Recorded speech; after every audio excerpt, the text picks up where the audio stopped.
This video is made specifically for Fortnite noobs. So you just started playing Fortnite, right? You don't know anything? I'm not going to teach you the very basics, that's on you to learn because I don't like them, but I am going to teach you which guns you should try to get off spawn in Chapter 3, and honestly just what kind of heals you should carry, and maybe a little bit of basics on how to build possibly, but I'm not that good at that, so I don't know if I should be the one teaching that. Point is, some places you should never land on the map. I would say if you're a noob, don't land Coney, don't land Greece, just don't land any named locations. Okay, but I would have especially avoid like the Daily Bugle, Coney Crossroads, Greasy, probably honestly Condo Canyon, especially Rocky Reels. That's another big one. Just avoid those for now for your first few games, I would say, and try to land somewhere more like this gas station down here. And yeah, maybe land at Camp Cuddle. I never see people land there. So if you want to just practice and get into the game a little bit before you get killed right away, that's what I would suggest. The next thing I would suggest is, as soon as you land, go into the bottom of the house. You land, right? Someone's landing on top of you. Don't land on the roof here. This is an old season strat. I don't actually agree with it that much.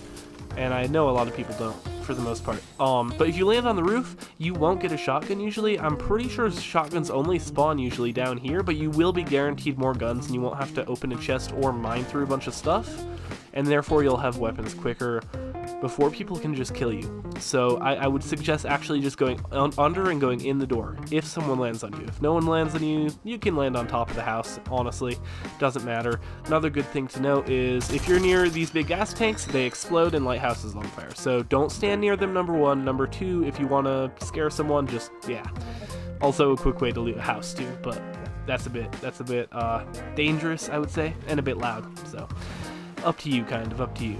Anyways, next tip, my guys, next tip. One thing I would say that is great for you guys if you do want to land somewhere without any people and get a basic weapon right off the bat, and you know how to use Spider-Man or want to use them, and that's one of the reasons you've decided to play, which I honestly would rate because I like getting Spider-Man every match. Land right here. At this place in the map. It's right by Crossroads to Daily and Sanctuary, so it's kind of like in Apex. You want to get out of here as fast as possible and maybe try to swing over here more, but I would say this is a great spot, right here. So the first thing you're going to want to learn, honestly, how to build at all. You don't really need to learn how to build walls or do wall ramps or anything like this. This is pretty good. This is basic. What you want to learn how to do is just build ramps. They're honestly so helpful and they'll help you a lot. That's what I learned. And I mean, yeah. And they'll also make it easier to get up cliffs and stuff and all of that. Also, another thing you're going to want to utilize a lot in this new season is sliding. You just, if you're on PS4, you hold your controller stick in and you slide down like I did there. Only ever slide down these hills, or not these hills, slide down hills like any steepness, as long as it's not flat like down there, because you'll actually go slower if it's flat like on the road down here. So always slide, but only down hills, because you will gain a lot of speed doing that. And another thing to mention, since I wasn't really paying attention, unless you have something to rotate quickly like a Spider-Man Mythic like I do, as you can see, pretty fast to move around with that, don't ever take zone for granted. Always move to zone. And I recommend actually rotating in a pattern not straight towards it like this. If you have the time, I recommend rotating in along the axis here. Maybe don't go through Coney if it's your first game, but it's up to you. And then you just maybe mark to make sure you know where to go, especially if you're rotating, so you can rotate kind of towards that mark. And even when you have Spider-Man, it is a good idea to rotate because you have to think about it. A lot of people will have the same ideas as you and the same lines as you, I feel like, in this game, especially if they're coming from the same big places, if you land at big places. So yeah, always just rotate into zone. It's pretty easy and it might take a bit more time. As long as you're not low on health or anything and you have not too far to go, I recommend doing that. Another thing I don't recommend is when you're healing, don't do it in the open. Okay? Like, just period. Don't do it in the open. Anything around you. Just hide behind that stuff, honestly, and you'll be fine. Open an ammo box. Perfect. Cool. Yeah, but always hide somewhere when you're healing. Bushes are my favorite personally, but you can hide behind trees, I mean, honestly. And if you do learn to build, just box up, honestly. I know it takes a lot of effort, but it is worth it.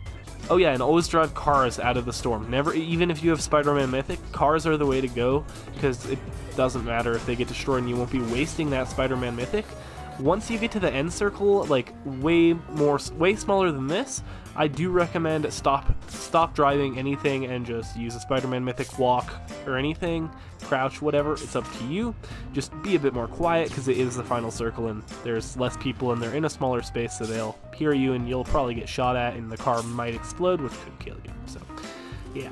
Another interesting thing is if you're coming up to a house, like say this house right here, you should always crouch, like so, especially if there's someone in the house, then you could sneak up on them, get the drop on them, and before they know it, they would be dead, like that. Also, always look through windows before you go in a house, unless you can see the chest signs, because it probably hasn't been looted, but I mean, I would always check the windows just to make sure you don't see any doors open, and if you do, just get ready for a confrontation in that house, because that would be scary, quite honestly. Also, gray weapons are the worst, obviously. Golden are the best. Okay, so it goes gray, green, blue, purple, legendary, which is like a golden yellow. Golden, I guess. Whatever. You get the picture. Those are the weapon rarities. Never ever leave a weapon. If you have an empty slot, just take it. Might as well. You never know how many people you're going to be fighting, and you might need multiple weapons and not be able to reload right away, because honestly, that's a thing, and it happens to everyone. Happens to me constantly. Another little interesting fact, tidbit, whatever it is if you are running from the storm and you don't have a Spider-Man Mythic, say I don't have one, you can actually take the water. It's faster than walking if you get that boost. Eventually, it will be faster than walking. But you have to time it perfectly, and it's pretty hard to do, to be honest. If you lose any health at all and you want to stop and just heal that health, do it, because you could live by a few health after killing someone. It's happened to me so much. That 5 health could make a difference. Now, it doesn't mean use your medkit to heal like 2 health, unless you have more medkits or you have a reason for doing it. But if you have like a few bandages and you're like 5 or 10 health below, that 10 health could make the difference in a fight, so just do it. Take the time, do it, but always make sure you're safe before you do it, because you can get shot very easily, especially if you're healing a full medkit, which takes longer, etc, etc. You get the picture. Anyways, yeah, that's pretty much all my tips for you guys, and if you follow all of these, you might actually find yourself winning some games. Okay, guys, well, that's about it for this video. I hope you enjoyed. If you did enjoy and want some more Fortnite content or other content, I have plenty of other content over on my channel too that you're watching this on, Washington Mango. Hey, you. Yeah, you. No, I'm kidding. But I do see you eyeing that banana peely outfit. Oh, it looks so nice. Yeah, if you're not already, I have to tell you, you need to be using code WASHY in the Fortnite item shop, partner hashtag ad, because it's the best code you can use. All you have to do is click square, click X, and then enter in WASHY. And boom, you're supporting me. Ignore that I put WASHY in. Wash it. And have a good day.